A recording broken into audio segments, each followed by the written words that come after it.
आज का ये एपिसोड शुरू करने से पहले एक छोटी सी बात। क्या आप भी अपना पॉडकास्ट बनाने की सोच रहे हैं? तो एंकर ट्राई कीजिए। ये पॉडकास्ट बनाने का सबसे आसान तरीका है। नंबर एक, ये फ्री है। नंबर दो, इसमें कई सारे ऐसे टूल्स हैं जो आपको अपने फोन और कंप्यूटर पर रिकॉर्ड और एडिट करने की फैसिलिटी देते हैं। नंबर तीन, आप अपने पॉडकास्ट को डिस्ट्रीब्यूट भी कर सकते हैं, जिससे इसे स्पॉटिफाई और दूसरे प्लेटफॉर्म पर सुना जा सके। तो डाउनलोड कीजिए फ्री एंकर ऐप या विजिट कीजिए anchor.fm पर अपना पॉडकास्ट स्टार्ट करने के लिए। ये तो थी एक छोटी सी जानकारी, और अब शुरू करते हैं एपिसोड का सिलसिला। तो आज के एपिसोड में लीजिए सुनिए सूर्यकांत त्रिपाठी निराला के लिखे उपन्यास निरूपमा का भाग 12, मेरी यानी समीर गोस्वामी की आवाज में। भोजन के पश्चात आराम करते हुए सुरेश ने नीली को बुलाया। गांव की हवा में नीली लहर की तरह मुक्त हो रही थी। लिखने पढ़ने का कोई दुख न था। भाई के सामने प्रसन्न मुख आकर खड़ी हुई। सुरेश बंगला उपन्यास की किताब बगल में रखकर प्रसन्नता से देखते हुए बोले, गांव वाले बड़े बदमाश हैं। नीली के हृदय की बात थी। भाई से सहयोग करने के लिए खुलकर बोली, हां, लेकिन 3 आदमी बड़े अच्छे हैं। रामचंद्र की मां, रामचंद्र और मलिकवा की मां। सुरेश गंभीर होकर बोले, हां। पूरी प्रसन्नता से नीली ने कहा, मैं सुबह रामचंद्र के घर गई थी। उसकी मां ने मुझे जलपान कराया। क्या खिलाया? सुरेश ने पान निकालकर खाया। पीठे, उनके भीतर खोया, मेवा और चीनी थी। उन्होंने तेरे लिए बना रखे होंगे, जब उन्हें मालूम हुआ होगा कि हम लोगों के साथ तू भी आ रही है। पहले से चिट्ठी लिखी थी ना हमने, सवारी ले आने के लिए।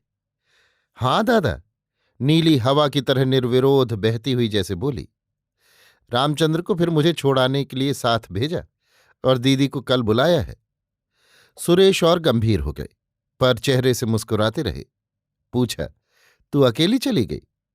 हां, रास्ते में एक आदमी नहाकर लौट रहा था। मैं मकान के पास ही थी। पूछा, उसने बता दिया। सुरेश समझ गए कि इसने कृष्ण कुमार बाबू का मकान पूछा होगा। पूछा, तू जब बाहर निकली तब तेरी दीदी थी? हां, आज उन्हीं ने तो कपड़े पहनाए। सुरेश समझ गए, वे बहुत पहले से सजग थे। यामिनी बाबू नीली की बातें सुरेश से कह चुके थे। उन्हें अनेक बार नीरू का वो मुख, वो दृष्टि याद आ चुकी थी जो सुरेश के परिचय के समय मकान में उन्होंने देखी थी। शंका हो जाने पर सफेद भी स्याह दिखता है। फिर नीरू ने अपनी तरफ से भी शंका को सत्य रूप देने के कार्य किए थे। लखनऊ में कुछ दिनों बाद जब यामिनी बाबू रुपए लेने की तैयारी करके आए तो नीरू टाल गई। कहा कि मामा से कर्ज लेते उसे लज्जा आती है। सुरेश की शंका को सत्य का आभास मिला। कुछ दिनों बाद बहुत समझाकर जब फिर उससे कहा गया और उसने जवाब दिया कि मामा का सहृदय रूप ही उसकी आंखों में है, वहां उनका वैषयिक रूप रखकर वो दृष्टि को कलंकित नहीं करना चाहती, तब सुरेश को सत्य की सत्ता कुछ प्रत्यक्ष दिखने लगी। फिर कुछ दिन बाद ज्यादा दबाव पड़ने पर उसने जब नीली से कहला भेजा कि कहो, दीदी कहती हैं अभी समय है। मुमकिन है तब तक यामिनी बाबू के पास रुपए आ जाएं। अभी से रुपए लेकर वे खर्च कर डालेंगे तो मुझे फिर कर्ज लेना पड़ेगा। सुरेश सुने हुए कथन का सत्य रूप देखने लगे। नीरू के गांव चलने की बात इस संशय को सत्य में बदलने की आधार भूमि थी। इसी पर कर्ज न लेने पर हुई शंका की मूर्ति सत्य के रूप में प्रतिष्ठित हुई। उन्होंने पिता से कहा। अनुभवी पिता ने इसे नई उम्र की तरंग कहकर विशेष महत्व न देते हुए ऐसा युवक युवती मात्र के जीवन में होता है समझाकर सावधानी से उद्देश्य की सिद्धि की सलाह दी और नीरू का गांव जाना न रोका। आज दोपहर को खेत से लौटने पर गांव वालों ने जब सुरेश को समझाया कि गांव से छुटे हुए से मालिकों का मेल है, सुबह छोटी बिट्टी किस उनके घर गई थी और रामचंद्र मालिकों के यहां आया था, तब सुरेश को सत्य की वो मूर्ति हिलती डुलती दिख पड़ी। पर पिता की सलाह के अनुसार उद्देश्य की सिद्धि के लिए सावधानी न छोड़ी। वैसे ही गंभीर पर उससे अधिक स्नेह करके उन्होंने कहा, तुम लोग दूसरों की खातिर करना नहीं जानती। उन्होंने तेरी खातिर की, पर रामचंद्र को तुम लोगों ने खदेड़ दिया होगा। नहीं, नीली हंसकर बोली, लखनऊ से हम लोग जो मिठाई ले आए थे, दीदी ने उसे खाने को दी तो। हाँ, सुरेश ने कहा, तब तो अच्छा किया। कुछ मीठी बातचीत भी किया, गाल फुलाए बैठी ही रही। दीदी देर तक उससे बातें करती रही, क्या पढ़ते हो, कैसे खर्च चलता है। फिर उसे 20 रुपया महीना खर्च देने के लिए कहा। उसने अपने दादा की आड़ ली, पर सब कह भी न पाया था कि दीदी ने डांट दिया। सुरेश के मुख पर अधीरता स्पष्ट हो आई, पर जब्त कर गए। पूछा, और मलिकवा की माँ क्या कहती थी? वे सब मलिकवा के मरने की बातें थीं, मैं अच्छी तरह नहीं समझी। इसी समय पूछने के लिए कि उपन्यास समाप्त हो चुका हो तो ले जाए, निरुपमा कमरे में आई। सुरेश ने स्नेह कंठ से कहा, नीरू, तुम्हें शायद पता नहीं, रामचंद्र को गांव वाले छोड़े हुए हैं। हमको रहना तो गांव वालों के साथ है। तो क्या गांव वालों की मूर्खता के साथ भी रहना है? मधुमंद स्वर में नीरू ने कहा, नहीं, फिर भी अधिक संख्यक लोगों का ख्याल होना जरूरी है जमींदार के लिए। सरकार भी संख्या का विचार रखती है, पर जबरदस्त कमजोर पर हमला न करे, इसका भी ख्याल सरकार रखती है, और जमींदार को रखना चाहिए। नीरू सामने की कुर्सी पर बैठकर सरल ओजस्वी स्वर से बोली, तुम ठीक कहती हो, पर हम अगर कोई उपकार करें, मान लो, तो हमें इसका विचार करना चाहिए कि गांव में जिसका हम उपकार कर रहे हैं उससे भी गिरी दशा वाले हैं या नहीं। अगर हैं तो वो उपकार उपकार न होकर कुछ दिनों में जमींदार के लिए अपकार सिद्ध हो सकता है। चोट खाकर नीरू चुप हो गई। सुरेश की वक्तृता का वेग बढ़ा। तुम तो जानती नहीं, जमींदारी दरअसल एक पाप है। फूफा जी कर गए हैं, हम भुगत रहे हैं। कभी इस पर कभी उस पर मुकदमा लगा रहता है। अधिक आदमियों का गिरोह न देखें तो हमारी गवाही कौन दे? गांव भर मिल जाए तो जमींदार जमींदार न रह जाए। सब मिलकर बात की बात में उसे पीट लें। इसलिए बड़ी समझ से काम लेना पड़ता है। नीरू चुप हो रही। मन में सुरेश की युक्तियां बैठती गईं।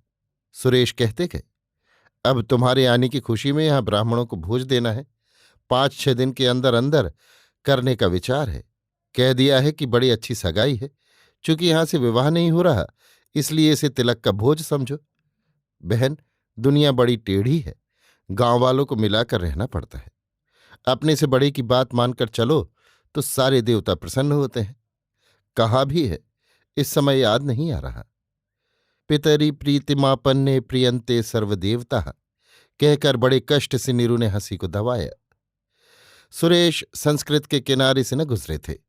गंभीर होकर बोले, हाँ, ये सब युगों तक तपस्या करके सोचकर ऋषियों ने लिखा है। इसके अनुसार हम चलें, तब न हमें इसका फल मिले।